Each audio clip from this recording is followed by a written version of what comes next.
Alright guys, so we've been getting a lot of questions about Lightsmith. How does it change the Paladin gameplay? And basically, the short answer is Templar was the thing that was massively warping your Paladin gameplay. Lightsmith is going to be a lot closer to base Paladin gameplay. So your rotation doesn't change as much. You will prioritize Judgment and AoE for Hammer and Anvil over Avenger's Shield, but in most packs with an Interrupt, you were kind of already only using Avenger's Shield for Interrupt anyway, so it's not really a change there. It's only kind of a bigger change in packs that don't have interrupts. So what do the Lightsmith's abilities actually do? The first thing is it gives you a new ability called Holy Armaments / Sacred Weapon. So this either gives you Sacred Weapon, it rotates between the two, Sacred Weapon and Holy Armaments. Or sorry, Holy Bulwark. And also you have this talent Solidarity, so whenever you use it, it puts it on yourself. So it gives you two. You can, if you target an ally, it gives it to that ally and you.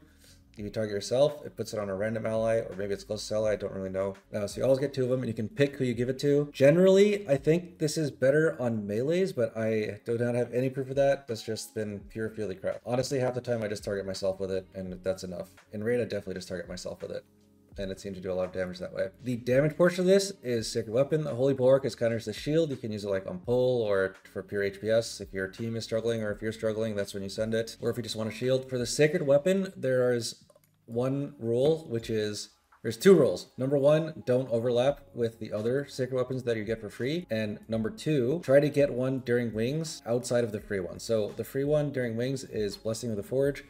Whenever you use Avenging Wrath, it summons a sacred weapon for 20 seconds.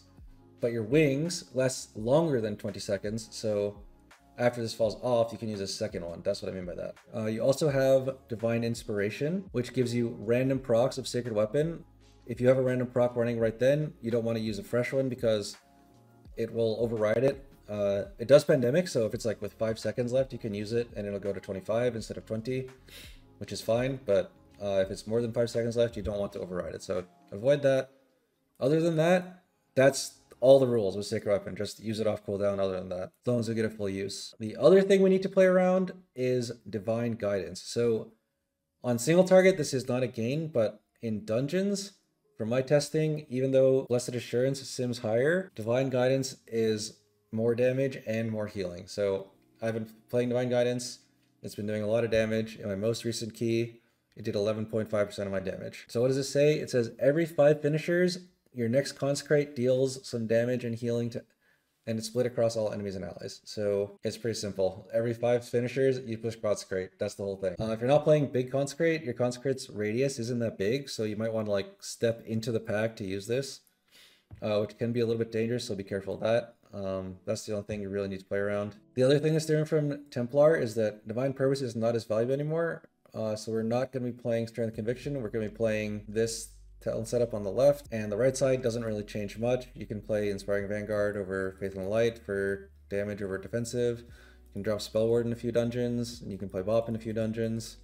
Nothing much has changed over here. That's worth really noting. The only thing is, Eye of Tyr is not nearly as good as it was with Templar, so you could consider dropping it for like 1 point here and then 1 point somewhere else for fun if you want. But I haven't found like a good solution to dropping Eye of Tyr. I believe in the anniversary patch it may be viable to drop Eye of Tyr, but you know, that's pending a lot of testing. So, and again, rotationally, almost nothing has changed from base Paladin.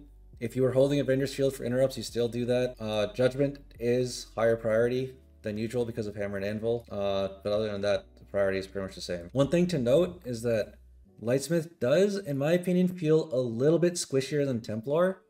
That is because Templar has this talent, Wrathful Descent. This has very high uptime on enemy mobs in a pack, which means they're doing 5% less damage to you. Also, Eye of Tyr just feels like a stronger cooldown with Templar. You do have a little bit back with Lightsmith by having like Holy Bulwark and Rite of Sanctification and this Shared Resolve. But I still think Templar feels like it takes a little bit less damage, but right now Lightsmith does like way too much more damage, so I don't know if it's viable to play Templar.